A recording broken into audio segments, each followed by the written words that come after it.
reason that Kaizer Chiefs are not at the top of the table is alphabetical order. Durban City with a D is going to be at top of the table there. Kaizer Chiefs their goal difference is identical. Their score lines have been identical to get to that position. 4 clubs in the league with a perfect start, and that's what it looks like at the top half of the Betway Premiership. Looking at the bottom half there, Galaxy, they are now sitting at absolute rock bottom with a -3 goal difference there. But it is very interesting that the 3 sides who are top 8, and in fact, if you look now after 2 games, 4 sides from the top 8 are in the bottom 4 of the Betway Premiership. That needs discussions, and we will be having those conversations right after this. So stay with me. I'm your jersey number 10. There's a lot of goals to take a look at. And as far as the 5 games that took place in the Betway Premiership, and I'm in no better hands than the 2 that are sitting right here with me in studio, 2 former professional footballers in Simpiwe Dludlu, who played for Banyana, captained the nation as well, 3 Africa Cup of Nations under her belt, and at the far post, Bongani Kumalo, a World Cup player for Bafana, and also ex-Supersport United winner and Betway Premiership champion in his days in that Supersport United jersey. So, now that the credentials are out of the way, let's get into the action that took place tonight. And Shorty, it's a night that was thin on goals, but big results. Yeah, big results, and in critical phases of the game, because everybody's thinking, okay, let's settle for a draw, but not what Durban City is looking at, not what Chiefs is looking at, and certainly not what, a TS Galaxy was expecting from a Skukun as well. So that tells you, Guti, concentration lapsing is something that is happening a lot more in these teams, because we also saw yesterday Pirates, they conceded that last goal in the 90-plus moment. So it means this is something that teams need to look at. Now, Likosi, this is how they take the lead. And Frosler is ultimately the man who is credited with the assist here. But Nkaki in goal, he just can't clear there, Bongani. That's your position. And he gives it back into the danger. Yeah, unfortunately it falls to him quite awkwardly, and he can't sort of sort out his feet to at least clear the box. And as a minimum, just, get it as high as you can. But you can understand, obviously, it's fallen on his left foot. He looks really uncomfortable. He does well to obviously shift his body in terms of the ball going over. He turns his body, great positioning, but he just does not get the contact he needs. And obviously Frosler just having to bring it back into an area, he gets a second bite, and Ndlovu came on as a substitute and does well to finish. I'm trying to think, what could he have done better here? It's an awkward height. He hasn't really got a boot to it. It's hit him on the shin. It comes out to Frosler, and then Ndlovu opens his account as a Kaizer Chiefs player. There are the stats for you. And after you look at those stats, you would say Chiefs deserved winners? To some extent, deserved winners, because they kept it clean, for themselves. Because last season clean sheets were not seen. 3rd clean sheet in a row, man. So they're keeping you quiet. So it's important for them to understand, Guti, we might not win it in important parts of the game, but the most critical is scoring goals. Because Ndlovu comes in as a sub, the 4 players that came in as subs are the ones that created that goal. So the timing of the subs as well from the coaches was important for them. Because you look at Marco was there, Modi was there, Frosler was there, Ndlovu was there. Ndlovu, the last time he scored in the PSL match actually was against Chiefs, that 4-1 win in Supersport. So Uchimile, when he's in the vicinity of Chiefs, so now at least he's doing it for Chiefs, and he came in and stabilized that midfield as well. The goal came from the bench. Yeah, and that's been the theme. If you look at all the fixtures, because it's the beginning of the season, obviously coaches are still figuring out what their best 11 is. So you'll see a lot of these influences, as players coming off the bench, because players want to put their hands up, they want to be the main man going forward. So that's the theme that we've seen today. I'm interested here because with Coach Nabi being away, how much of an influence is the coach having on the bench, on how the game is going? Is he involved even in the game right now? I mean, you could be watching and being on the phone. How does this thing work when your head coach is away, but possibly still able to be involved? They probably do go on a conference call with him to say, okay, this is how we've been building up, and this is the lineup. Do you approve and all of that? And he'll remind them, be wary of this, and he'll give them pointers. But I don't think Guti, he gets on a call at halftime to say, take out this one and do that, because then it means he doesn't believe in his technical team, in a red card, him being sick, and, so it means that they also understand what needs to happen, when it comes to that. How did they win the cup that they won? They won it as well, with him being in and out and things like that. So it just shows you, Guti, there's a bit of continuity when it comes to that. They didn't change too much because sometimes I'm assistant coach Malcolm and they're in charge. But there's continue because we have Magabuya, you must account and you must answer Guti. How does he also rectify or improve what you guys have been building on? And the important thing is that the machinery has kept on going at Kaizer Chiefs. Without the coach, 6 points. Yeah, and what's encouraging is that it got better in the second half. So clearly, whatever was said in the change room worked. Because now you're seeing players now using that grass, expanding, passes being longer. Mo came on, very direct, very aggressive in his passing, and that sort of gave him that positive momentum. 2 matches in a row, though, where Aiden McCarthy is the man of the match, a defensive player. What's that telling you? He's left-footed, playing as a left centre-back, which means that everything that he's looking at, he takes defenders to the line, to his strong foot. He's a good tackler. We saw him also in the previous game and this game as well. And when he steps out, he's making sure to push the attacker away from goals. He's been there for the headers. He doesn't make clumsy mistakes as well, which is something that Chiefs have been struggling with, especially with the centre-back pairings. You know, Cross comes out and Marco comes in. He continues. He doesn't care who's coming in to change. So that's something that Chiefs have been missing for a long time. Lelepo probably would have also had his hand up today. Yeah, he did. I mean, look, to be fair to him, he scored 4 goals in his past 5 league games. So he's been very effective for them. Today, not so much. A lot of the time, he hangs out on the left a little bit too much for him. He needs to get a little bit more involved. Today, he spent more time on the right. Not a lot of joy. But in the first half, I mean, that header was fantastic. He did everything right. Textbook, especially on the back foot. Wonderful leap. Just unlucky.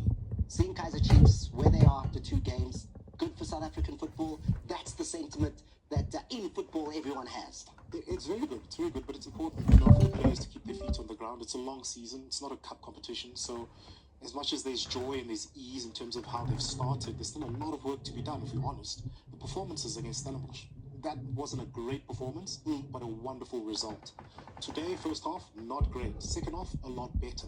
So there are signs that something is brewing, but it's important that they remain calm and most importantly, you know, stick together and see it through. And the interesting thing is that the things are brewing without your new signings yet. I mean, Chislett hasn't had his opportunity. Flavio Silva yet hasn't got in. Shinga hasn't yet had the opportunity to play. So there's still a bit of thinking to be done, and potentially Chiefs can get better with those new signings.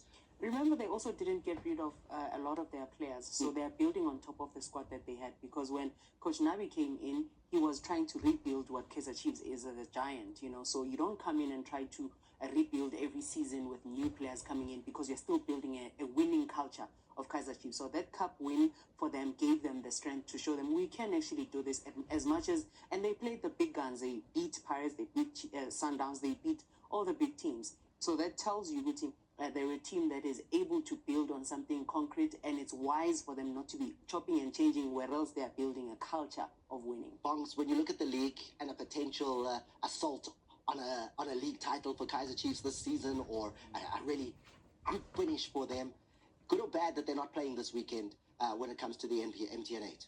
No, I think it helps them, to be fair, because, you know, obviously you heard the assistant coach talking about the quick turnaround, 3 days, whatever it is.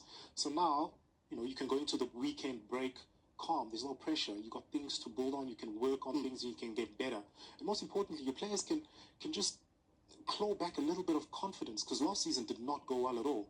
You can see some players still had the residue of last season, not showing up in sensitive areas, perhaps a little bit afraid to show when there's pressure, because you don't want to lose the ball and get the crowd on your back.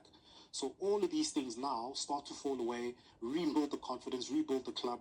And let's be honest, the season just started. You don't have back-to-back games. That puts a lot of strain and pressure on everybody. And you have to rotate and hope that your rotation still keeps the teams afloat and still keeps teams sort of within challenging positions. So with this little break, a couple of wins, it's nothing new. They started last season in this fashion. So stay humble, keep on working, and perhaps they could pose a threat.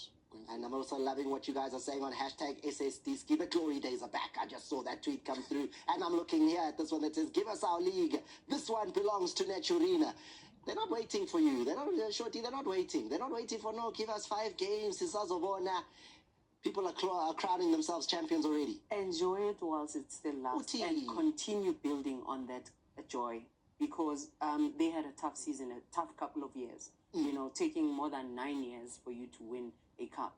And this is a team that has supporters that are always at the game. They are supporting from all over South Africa. Where Chiefs plays, they fill up the stadiums and all of that. Now, it must be complemented But by anytime while it lasts. No, what I'm saying is while it lasts now, but in while it no, lasts maybe let's long duration. let's long sang tribulane e re ke Yeah, no, okay, yeah, ke tlamehile ba thabe ha nako e sa le teng ene ba etse bonnete ba gore ba eleletsa nako e ntse ya pele one game at a time ha ile break tsena ba tswelle pele ba lokise dintho coach u teng ha ba tswelle pele because league of football ya tla. So tlamehile ba ntse ba re hanyane di clean sheet re a di thabela ho na le consistency e leng mo. So it's not while it lasts as if I'm wishing them bad. No, this tweet is for you. A lot has been said, but hey, avugila ma. Awahlale lapha phezulu awavuka hlale lapha phezulu. Let's go and look at what happened with Durban City down at Chatsworth, where they waited late to get the goal. And down that left-hand side, it was the delivery that was absolutely perfect from Luamba to find Kamatuka. Yeah, classic. I mean, look at that. Direct ball, in, out, back in again. You know, you move defenders, you turn defenders around with a cross back into the box. Very difficult to defend situations like that because obviously, you know, with crosses, you force defenders to sort of have to defend their blind side. And if the ball has any sort of quality in between defenders and goalkeepers, you always have a chance. Tight game. But if you are Chipper United, you don't have a shot on target. It's very difficult to score without one. It's very bad. Actually, it's very bad when you are anticipating that Chiba might be a team that keeps possession. But is it the coach that we were anticipating he's going to bring in the culture of keeping possession more than the quality of the players that he has in the team to do that? Because we said it, against Sundowns, they were sitting deep, defending a lot more. It's not easy to get out of your mark against a Durban City team that knows how to play. I mean, Kamatuka, he's been there over 3 seasons with Durban City, and he's been scoring goals. We did say that there was a contrast when it came to the coaching staff in this one. Badela, brand new to top division football, only 35 years of age. And on the other side, Gavin Hunt, a man with 4 league titles to his name and over 1,000 games in the Betway Premiership. He's the man to talk to us right now to give us his view on the 1-0 victory, which has taken him to the top of the table, tied on Kaizer Chiefs and 3 other sides. But because of the alphabetical order, that D comes very early on the alphabet.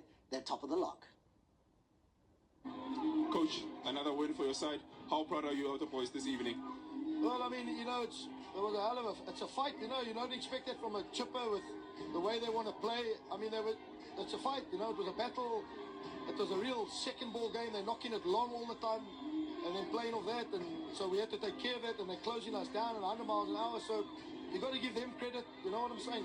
But I mean, it's you know, for the way they play, it's difficult to handle, and we handle it well, the back four. But we just didn't have that final pass tonight around the edge of the box because of their aggressiveness, and fair play to them, you know. We've got to give the opposition credit. They came here away from home and they really battled against us. So, and I said to them at halftime, this is not a football match, this is a fight, you know, and we can win this fight, it'll fall for us. And we got chances, and we could have, the first half, you know, we had a couple of good opportunities there. But, you know, it's a little step forward, and, you know, we try and create a little bit of momentum. Hopefully we've got a couple of days now and try and go again. But, yeah, it's a couple of points more, but, you know, it's a long way to go. And Coach, you speak about, you know, winning your duels, and that's what your team did here tonight. How proud are you of the boys, and how can you build forward with this result here? Well, it's, you know, every football match is not going to be like this, where it's I mean, it's a physical fight with him. There was a real battle. I mean, with Sibi and Mosolele in the midfield, I mean, they kick anything that moves, you know, and they did. And fair play to them. They got stuck into us, and we couldn't move. So, you know, it shows another side of the team. You know, but I always say to you, you've got to be very careful of promoted teams. I've been with 3 already. You have a huge upsurge at the beginning, and then you have a drop-off. And we can't afford a drop-off because, you know, we've got to be better at the quality. But we will get better. You know, there's no doubt about it. There's a lot of work on the training. And the only thing you can, on the training ground, I can only work on the training ground and work on things, and, you know, and that's all we can do. Coach, your man of the match, Hashim Domingo, had a lot of opportunities, but he also made the team play. How proud are you of him, considering that where he comes from? Well, they always tell me he couldn't play 90 minutes, but when he played for me before, he played 90 minutes. So I don't know where he's been the last couple of years, but let's leave it at that. You know, he's a fantastic player. You know, we got the data we haven't even used it tonight. Tonight I thought it was a game for him, and I just thought, he'll come, and we just got Goedeman in today. He's a good player, and he'll do well for us. I mean, just watch him at training yesterday. So, yeah, it adds. So we got 17, 18 now that we can try and work with. But we need to settle down a bit now and try and get away, and find our way of playing, Coach, congratulations on the victory. All the best for the season. Oh, thank you very much. Thank you. So many compliments from Gavin Hunt about the way the Chippa played. I mean, the aggression, they get stuck in 100 miles an hour, they kick anything that moves. Looks like a game that we potentially needed to have a closer eye on. 100%. And I think obviously Chippa would have done their homework, understanding, what Gavin Hunt demands of his teams. And if you can match that aggression, a lot of the time you might get something out of it. So unfortunately, it's quite interesting that Chippa didn't. So be interesting to watch the game backwards to watch what exactly went wrong for Chippa. Coach Badela clearly bringing something else. A little bit of bite to a Chippa side that we always know can play pretty football. I think he's trying to condition his team to say that as much as we keep possession, we must be able to alternate and be aggressive in how we want to play. It's just a pity they couldn't establish themselves after, trying to bring in the fear, which is so that they're able to, play their type of football. I'm a long ball. It's not, what a coach Badela. That's why I need to influence your coach. I got to 100% to the team. Let's move on and take a look at the influence of the goal scorers in the remaining games in the Betway Premiership. And this is how the match was settled between Skokuni and TS Galaxy. And if you look at it here, Ohizu replaced 60 minutes in. Bradley Grobler comes in. Then look at the work from Mtambo here on the right-hand side. And then Vuyo Letlapa with the shot. Bradley lurking. Yeah, Brad's been doing this for years. Even in that first phase, you can see he's already moving before the ball is even being played into an area, and that's what I've loved about Bradley for many years. Is he's a striker where whenever the ball's in wide positions, he expects to score. A lot of the time, strikers, the ball's wide, and you look at the box, and it's hoping. You stand behind a defender, and no one's going to pick you out. But with Bradley, he gets his body in front, he gets his shoulder in front, he stays alive within that area, and 9 times out of 10, the ball falls for him. Ira did so well to keep that Letlapa shot out, but he couldn't put it in a position where Bradley Grobler couldn't pounce on it. And again, Galaxy had looked at that and said, we had the majority of the shots on target. We, in fact, created the majority of the attempts in the match, but we've ended up on the wrong side of this one. And now for a second time in a row against Skokuni, they've gone and maybe potentially been the better side, but not one. Yeah, maybe the better side, but not one. Also, you need to ask yourself, is the coach Adnan looking at individual aspects of players with Kukun, which players punished me? It's almost the same players. Grobler was there in the cup game they played, and he punished him as well with aerial balls, crosses coming in. So it means now he needed to go back and see where do we close the supply so that Grobler doesn't get Umtambo Magangena, whether he starts or he comes in, the influence, Mahalwa as well.